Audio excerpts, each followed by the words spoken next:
امریکہ سنہری دور میں داخل ہو گیا۔ ایک سال میں نمایاں تبدیلی آئی، حالات بدترین سے بہترین ہو گئے۔ امریکی صدر ڈونلڈ ٹرمپ نے اسٹیٹ آف دی یونین خطاب میں کہا، ہماری سرحدیں محفوظ ترین ہیں، معیشت مضبوط اور غیر قانونی امیگریشن کا خاتمہ کر دیا۔ ٹرمپ نے دعویٰ کیا، ایک سال میں $18 ٹریلین کی سرمایہ کاری ہوئی۔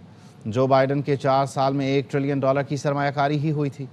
ٹرمپ کے خطاب کے دوران اکثر ڈیموکریٹ ارکان کے چہرے بجھے ہوئے نظر آئے۔ امریکی صدر نے سپریم کورٹ کے حکم نامے پر تنقید کی اور کہا، انڈوں کی قیمتیں 60% کم ہوئی ہیں، ادویات کی قیمتوں میں بھی نمایاں کمی لا رہا ہوں۔ سیو امریکہ ایکٹ کی حمایت کی جائے، ہوم لینڈ سیکیورٹی کی تمام فنڈنگ بحال کی جائے۔ 5 months from now, our country will celebrate an epic milestone in American history. We now have the strongest and most secure border in American history by far. Past 9 months, 0 illegal aliens have been admitted to the United States. But we will always allow people to come in legally. Flow of deadly fentanyl across our border is down by a record 56% in 1 year. The Biden administration and its allies in Congress gave us the worst inflation in the history of our country. But in 12 months, I secured commitments for more than $18 trillion pouring in from all over the globe. We just received from our new friend and partner, Venezuela, more than 80 million barrels of oil. I kept my promise to drill, baby, drill. A short time ago, we were a dead country. Now we are the hottest country anywhere in the world, the hottest. امریکی صدر Donald Trump نے state of the union خطاب میں بھی پاک بھارت جنگ کا ذکر کرنا نہ بھولے۔ کہا، ٹیرف پالیسی سے پاکستان اور بھارت سمیت 8 جنگیں رکوائیں۔ جب میں آیا تو شروع کے 8 مہینے محفوظ نہیں تھے، پھر میں نے ٹیرف کی مدد سے 8 جنگیں ختم کروائیں۔ پاکستان اور بھارت ایٹمی جنگ کے قریب پہنچ چکے۔ وزیر اعظم شہباز شریف نے کہا، مداخلت نہ کرتے تو 35 ملین لوگ ہلاک ہو جاتے۔ 10 months, I ended 8 wars. Cambodia and Thailand, Pakistan and India would have been a nuclear war. 35 million people said the Prime Minister of Pakistan would have died if it were not for my involvement. Kosovo and Serbia, Israel and Iran, Egypt and Ethiopia, Armenia and Azerbaijan, the Congo and Rwanda, and of course the war in Gaza, which proceeds at a very low level. It's just about there. Iran دنیا میں دہشت گردی کا سب سے بڑا sponsor ہے، اسے ایٹمی ہتھیار حاصل نہیں کرنے دوں گا۔ امریکی صدر نے اسٹیٹ آف دی یونین سے خطاب میں کہا، ایران کے میزائل یورپی ملکوں اور خطے میں ان کے فوجی اڈوں کے لیے خطرہ ہیں۔ ایران ایسے میزائل بنا رہا ہے جو جلد امریکہ تک پہنچیں گے۔ ترجیح ہے کہ مسئلے کو سفارتکاری سے حل کیا جائے۔ ہم یہ الفاظ سننا چاہتے ہیں کہ ایران نیوکلیئر ہتھیار نہیں بنائے گا۔ ایرانی رجیم اور اس کی پراکسیز نے دنیا میں صرف دہشت گردی اور نفرت پھیلائی۔ اپنے پہلے دور میں ہزاروں امریکی فوجیوں اور لاکھوں لوگوں کو مارنے والے قاسم سلیمانی کو نشانہ بنایا۔ Decades it had been the policy of the United States never to allow Iran to obtain a nuclear weapon. 47 years ago, the regime and its murderous proxies have spread nothing but terrorism and death and hate. They've killed and maimed thousands of American service members and hundreds of thousands and even millions of people with what's called roadside bombs. They were the kings of the roadside bomb. And we took out Soleimani. I did that during my first term. Had a huge impact. He was the father of the roadside bomb. And just over the last couple of months with the protests, they've killed at least, it looks like, 32,000 protesters. 32,000 protesters in their own country. We stopped them from hanging a lot of them. They've already developed missiles that can threaten Europe and our bases overseas, and they're working to build missiles that will soon reach the United States of America. We are in negotiations with them. They want to make a deal, but we haven't heard those secret words. We will never have a nuclear weapon. My preference is to solve this problem through diplomacy. But one thing is certain, I will never allow the world's #1 sponsor of terror, which they are by far, to have a nuclear weapon. Can't let that happen. Iran کے خلاف مہلک طاقت کے استعمال پر تیار ہیں۔ White house کی ترجمان کیرولین لیوٹ نے کہا، ایران کے ساتھ صدر ٹرمپ کی پہلی ترجیح سفارتکاری ہے۔ ضرورت پڑنے پر مہلک طاقت کا استعمال بھی کیا جا سکتا ہے۔ صدر ٹرمپ تنازعات کا حل ہمیشہ مذاکرات سے نکالنے پر یقین رکھتے ہیں، ضرورت پڑی تو سخت ترین فوجی کارروائی سے بھی گریز نہیں کریں گے۔ گمنام ذرائع کے پیچھے چھپ کر میڈیا پر قیاس آرائیاں کرنے والوں کو اندازہ نہیں کہ صدر ٹرمپ ایران کے خلاف کیا سوچ رہے ہیں، کیا فیصلہ کرنے والے ہیں۔ President Trump's first option is always diplomacy, but as he has shown, he is willing to use the lethal force of the United States military if necessary. So it's always, the president is always the final decision maker around here. And anyone speculating to the media, hiding behind an anonymous source, pretending to know what President Trump is thinking or a decision he will make with respect to action against Iran has no idea what they're talking about. Iran اور چین کے درمیان super sonic anti شپ میزائلوں کی خریداری کا بڑا دفاعی معاہدہ طے پانے کے قریب ہے۔ خبر ایجنسی رائٹرز نے اپنی رپورٹ میں بتایا CM-302 جدید میزائل 290 کلومیٹر تک ہدف کو نشانہ بنانے کی صلاحیت رکھتے ہیں۔ اپنی غیر معمولی رفتار کے باعث سمندر کی سطح کے قریب پرواز کر کے بحری دفاعی نظام کو چکما دے سکتے ہیں۔ یہ پیش رفت ایسے وقت سامنے آئی جب امریکہ نے ایران پر ممکنہ حملے کے پیش نظر مشرق وسطیٰ میں اپنی فوجی طاقت بڑھا دی ہے۔ دفاعی ماہرین کا کہنا ہے کہ ان چینی میزائلوں کی شمولیت سے ایران کی بحری دفاعی طاقت میں نمایاں اضافہ ہوگا، جو امریکی بحری بیڑوں کے لیے بڑا چیلنج ثابت ہو سکتا ہے۔ روس یوکرین جنگ کا کوئی فوجی حل نہیں، اقوام متحدہ سلامتی کونسل میں پاکستان کے مستقل مندوب عاصم افتخار کا خطاب۔ کہا پاکستان شروع سے تنازع کے حل کے لیے مذاکرات پر زور دیتا رہا ہے۔ اقوام متحدہ کے چارٹر کے مطابق مسئلے کا پرامن حل چاہتے ہیں کہ روس اور یوکرین مسئلے کے حل کے لیے دوبارہ بات چیت شروع کریں۔ Years of conflict not only ruptured the peace in the region but sent shockwaves across the world, also undermining food and energy security. The toll from this conflict, especially the humanitarian catastrophe that it unleashed, is devastating and undeniable. Thousands of lives lost. From the very first days of this conflict, Pakistan has stood on the side of dialogue and diplomacy, that there is no military solution to this conflict. A just and lasting peace can only be achieved through sustained, structured and meaningful. وفاقی وزیر داخلہ نے Italy کے ہم منصب سے ملاقات کی۔ محسن نقوی نے غیر قانونی امیگریشن کی روک تھام کے لیے حکومتی اقدامات سے آگاہ کیا۔ محسن نقوی نے کہا ایئرپورٹس اور سمندری سرحدوں پر کڑی نگرانی سے غیر قانونی امیگریشن میں کمی آئی ہے۔ اطالوی وزیر داخلہ نے کہا پاکستان کے اسکل لیبر کے لیے 7,500 ورک ویزے جاری کریں گے۔ ڈپلومیٹک پاسپورٹ رکھنے والے پاکستانیوں کو اٹلی ویزا سے استثناء ہوگا۔ اطالوی وزیر داخلہ نے غیر قانونی امیگریشن کی روک تھام کے لیے پاکستانی وزارت داخلہ کی مؤثر پالیسی کی تعریف کرتے ہوئے کہا منشیات اور انسانی اسمگلنگ کی روک تھام میں پاکستانی اداروں کی کامیابیاں قابل تحسین ہیں۔ لیگل مائیگریشن کے فروغ کے لیے باہمی تعاون بڑھائیں گے۔ پاکستان کے ساتھ مشترکہ مفادات کے شعبوں میں تعاون بڑھانے کے لیے تیار ہیں۔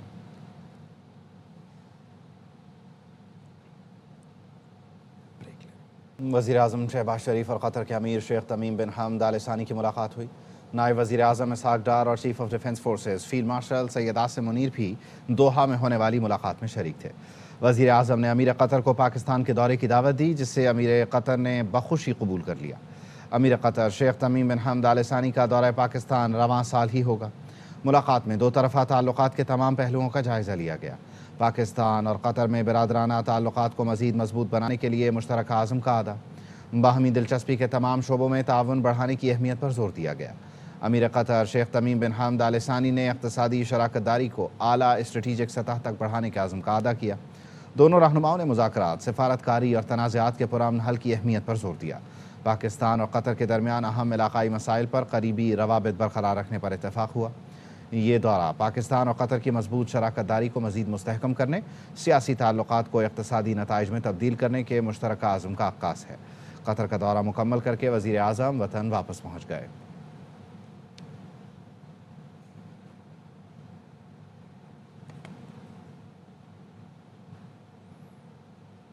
وزیر اعظم شہباز شریف نے دوحہ میں مصروف دن گزارا، اہم ملاقاتیں کی۔ قطری ہم منصب شیخ محمد بن عبد الرحمن بن جاسم آل ثانی سے ملے۔ نائب وزیر اعظم اسحاق ڈار اور فیلڈ مارشل سید عاصم منیر بھی ملاقات میں شریک تھے۔ ملاقات میں دو طرفہ تعلقات، علاقائی اور بین الاقوامی صورتحال پر تبادلہ خیال، دونوں رہنماؤں کا مضبوط برادرانہ تعلقات کے عزم کا اعادہ، سیاسی، اقتصادی، ادارہ جاتی روابط کے فروغ پر اطمینان کا اظہار، اسٹریٹجک شراکت داری کو مزید مضبوط بنانے کا عزم دہرایا۔ علاقائی مسائل، غزہ میں پیش رفت اور خلیج کی سلامتی کے وسیع تر امور پر بھی بات ہوئی۔ تجارت، سرمایہ کاری، توانائی سمیت مختلف شعبوں میں تعاون بڑھانے پر اتفاق۔ خطے میں مذاکرات کے فروغ، کشیدگی میں کمی کے لیے قطر کی تعمیری کوششوں کی تعریف کی گئی۔ وزیر اعظم سے قطر کے نائب وزیر اعظم اور وزیر دفاع شیخ سعود نے بھی ملاقات کی۔ شیخ سعود نے پاکستان کی مسلح افواج کی پیشہ ورانہ مہارت کو سراہا اور دفاعی شراکت داری کو مزید فروغ دینے کے لیے قطر کی دلچسپی سے آگاہ کیا۔ وزیر اعظم سے قطر کے وزیر تجارت نے بھی ملاقات کی۔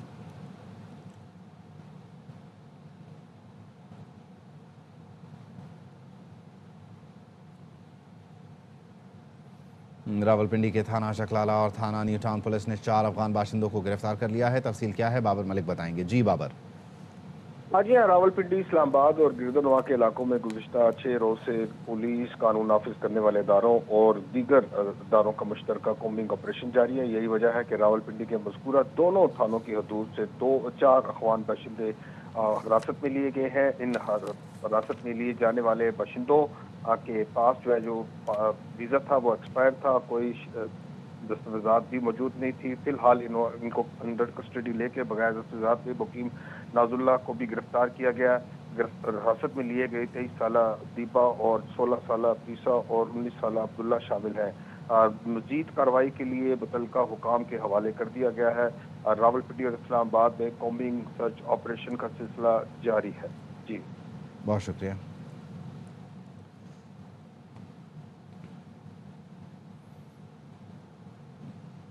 داچل بین الصوبائی چیک پوسٹ بھکھر پر خودکش حملے میں 2 پولیس اہلکار شہید، تیسرا زخمی ہو گیا۔ وزیر اعظم شہباز شریف نے داچل چیک پوسٹ پر دہشت گرد حملے کی مذمت کرتے ہوئے پولیس اہلکاروں کی شہادت پر اظہار افسوس، بلندی درجات کے لیے دعا کی۔ آئی جی پنجاب نے شہید کانسٹیبل فہیم عباس اور شہباز مدنی کے سوگوار خاندانوں سے تعزیت کی اور زخمی کانسٹیبل ارشد کو بہترین علاج کی سہولت فراہم کرنے کی ہدایت کی۔ آئی جی نے کہا کانسٹیبل فہیم اور شہباز نے فرض کی راہ میں جامِ شہادت نوش کیا۔ پنجاب پولیس شہداء کے اہل خانہ کو تنہا نہیں چھوڑے گی۔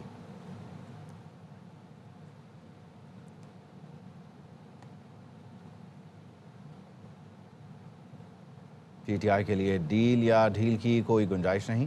وزیر اعظم کے مشیر سینیٹر رانا ثناء اللہ کہتے ہیں سیاسی سائٹ پر ہماری آفر موجود ہے، سیاسی جماعت کا رویہ اپنائیں، پارلیمنٹ میں کردار ادا کریں، احتجاج اور رہائی فورس والا راستہ اپنائیں گے تو سیاسی مشکلات بڑھائیں گے۔ یا ڈیل ان کے لیے اویلیبل نہیں ہے۔ ہماری آفر تو پولیٹیکل سائڈ پہ ہے کہ آپ سیاسی جماعت کے طور پہ بہیو کریں، پارلیمنٹ میں اپنا کردار ادا کریں۔ اگر یہ اپنے رویوں کو اسی جو ہے وہ لائن اینڈ لینتھ پہ رکھیں گے تو پھر ان کے لیے مشکلات ہوں گی۔ اس رہائی فورس کو کیسے دیکھتے ہیں؟ تو لگتا یہ ہے کہ اگر یہ اپنی اس روش سے باز نہ آئے تو ملک کی سیاست میں اپنا کردار جو ہے وہ اس کو کھو بیٹھیں گے۔ ایشو بنا ہوا ہے یہی اسی کا، ڈاکٹرز نہیں آنے دیتے، عمران خان صاحب کو لے جایا گیا۔ ایک بڑے سینئر پینل نے معائنہ کیا، بڑا تسلی بخش کی ٹریٹمنٹ پہلے سے بھی ہو رہی ہے، جنرل چیک اپ بھی ہوا۔ بھائی کے علاج اور میڈیکل رپورٹس پر اعتماد نہیں، بانی نے پیغام دیا ہے انہیں نظر نہیں آ رہا۔ ہم نے کہا بانی کو شفا ہسپتال لے کر جائیں، ان کا طبی ڈیٹا ان کے ڈاکٹرز کے پاس ہے۔ بانی پی ٹی آئی کی بہن علیمہ خانم کی اڈیالہ جیل کے باہر گفتگو۔ بھابھی بی سے ملاقات کر کے آئی تھیں۔ عمران خان نے بتایا کہ مجھے ابھی نظر نہیں آ رہا۔ دوسرا انہوں نے کہا کہ میرے ڈاکٹر کو میرے تک ایکسیس دی جائے، انہوں نے کہا پٹیشن ڈالی جائے تاکہ میرے ڈاکٹر میرے تک ان کو رسائی دی جائے۔ ڈاکٹرز یہ کہہ رہے ہیں کہ ہمیں دیکھنا نہیں ہے عمران خان کو جیل میں، ہمیں ان کو ہسپتال میں دیکھنا ہے تاکہ ہمیں پتہ چلے کہ یہ آپ کی جو کنڈیشن ہے یہ ہوئی کیوں ہے۔ ہمارے ڈاکٹرز نے کہا یہ ارجنٹ ہے، آپ شفا انٹرنیشنل لے کر عمران خان کو جائیں، ادھر ان کے سارے چیک اپ اور ایگزامینیشن ہو، فیملی کی موجودگی ضروری ہے۔ رپورٹ ہی ٹھیک نہیں ہے، جس طرح انہوں نے رپورٹ بنائی ہوئی ہے۔ عمران خان کے ساتھ اس قسم کا مذاق ہوگا؟ میری بہن تو یہ بھی کہہ رہی تھی کہ جو پمس کے ڈاکٹرز ہیں جنہوں نے یہ رپورٹ لکھی ہے، جنہوں نے عمران خان کا معائنہ کیا ہے، وہ کیوں نہیں آ کے پریس کانفرنس کر کے بتاتے کہ کیا ہوا ہے؟ بشرا بی بی کی بہن مریم ریاض وٹو کہتی ہیں بشرا بی بی سے بیٹی اور بھابھی کی ملاقات ہوئی، بانی کی آنکھ سوجی ہوئی ہے اور پچھلے ہفتے سے حالت میں کوئی تبدیلی نہیں۔ Social media platform X پر اپنے بیان میں مریم وٹو نے کہا بانی پی ٹی آئی نے زور دیا ہے کہ وکلاء اور بہنیں ذاتی ڈاکٹروں سے معائنہ کرانے کی درخواستیں دائر کریں۔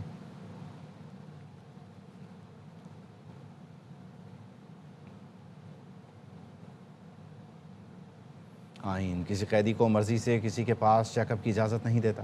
بانی پی ٹی آئی سزا یافتہ قیدی ہیں، وزیر قانون اعظم نذیر تارڑ نے سینٹ میں بتایا بانی پی ٹی آئی کو رات 11:30 بجے پیمز لایا گیا، کوئی پریشانی یا ہیجان والی بات نہیں، بانی پی ٹی آئی کی طبیعت ٹھیک ہے، انہیں ان کی مرضی سے لایا گیا تھا۔ پریس ریلیز بھی رات ہی کو جاری کرائی گئی تاکہ ہیجانی کیفیت نہ بنے۔ یہ نہیں ہو سکتا کہ بانی سابق وزیر اعظم ہیں تو ان کا کیس پہلے لگایا جائے۔ آئین تمام پاکستانیوں کو مساوی حقوق دیتا ہے، ایسا نہیں ہو سکتا کہ باقیوں کے کیسز پیچھے اور ان کا پہلے سنا جائے۔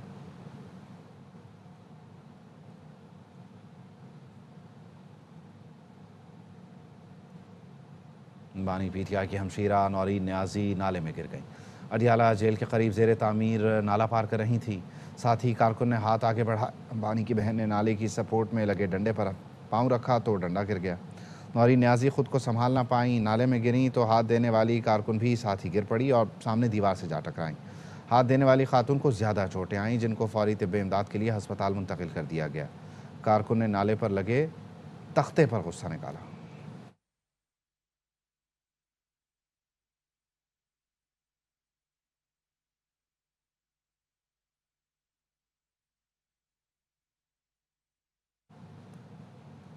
خیبر پختونخوا حکومت نے علی امین گنڈاپور سے سیکیورٹی واپس لے لی۔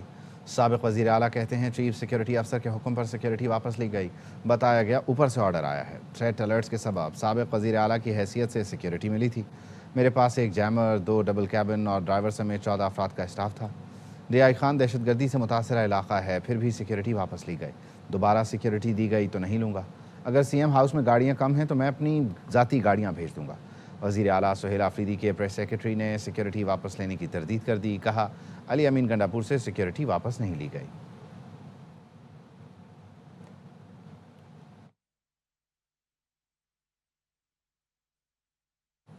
وزیر اعلیٰ سندھ کا کراچی میں پانی کی فراہمی کے توسیعی منصوبے K4 پر ترقیاتی کام کی رفتار پر عدم اطمینان کا اظہار، ترقیاتی کام تیز کرنے کی ہدایت کر دی۔ مراد علی شاہ نے کراچی کے مختلف علاقوں کا دورہ کیا، نیپا چورنگی پر K4 توسیعی منصوبے اور BRT ریڈ لائن کا جائزہ لیا۔ وزیر اعلیٰ نے نیپا سے حسن اسکوائر BRT ریڈ لائن منصوبے کی رفتار بڑھانے کا حکم دیا، کہا ترقیاتی منصوبوں میں حائل رکاوٹوں اور ٹریفک روانی میں مسائل حل کیے جائیں، شہریوں کی آمد و رفت میں آسانی یقینی اور متبادل ٹریفک پلان دیا جائے۔ وزیر اعلیٰ سندھ نے کہا انتظامیہ اور پولیس واٹر کارپوریشن کی مدد کریں تاکہ منصوبہ بر وقت مکمل ہو سکے۔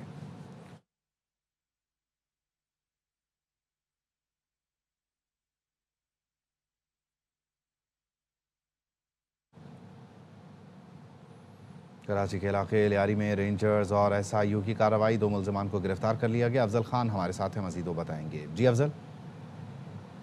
جی بالکل، یہ 2 ملزمان عدنان عرف ملا اور فیصل گرفتار ہوئے ہیں، اور ان ملزمان کے بارے میں ترجمان رینجرز کا کہنا ہے کہ ان کا تعلق بھتہ مافیا سے ہے۔ یہ گرفتار ملزمان اپنے ساتھی ماس کے ساتھ مل کر جہان آباد سائٹ ٹاؤن کے جو دکاندار اور کاروباری افراد ہیں ان سے بھتہ وصولی کرتے تھے، اور گرفتار ملزم فیصل بھتہ مافیا کے سرغنہ جمیل چھاگا کا قریبی ساتھی ہے اور جمیل چھاگا کے ساتھ رابطے میں تھا، اور یہ شہر سے وصولی کرنے کے بعد رقم جو ہے منتقل کرتا تھا۔ ان کے جو دیگر ساتھی ہیں ان کی گرفتاری کے لیے کوششیں کی جا رہی ہیں، جبکہ ان گرفتار ملزمان کو مزید قانونی کارروائی کے لیے اب پولیس کے حوالے کر دیا گیا ہے۔ بہت شکریہ افضل۔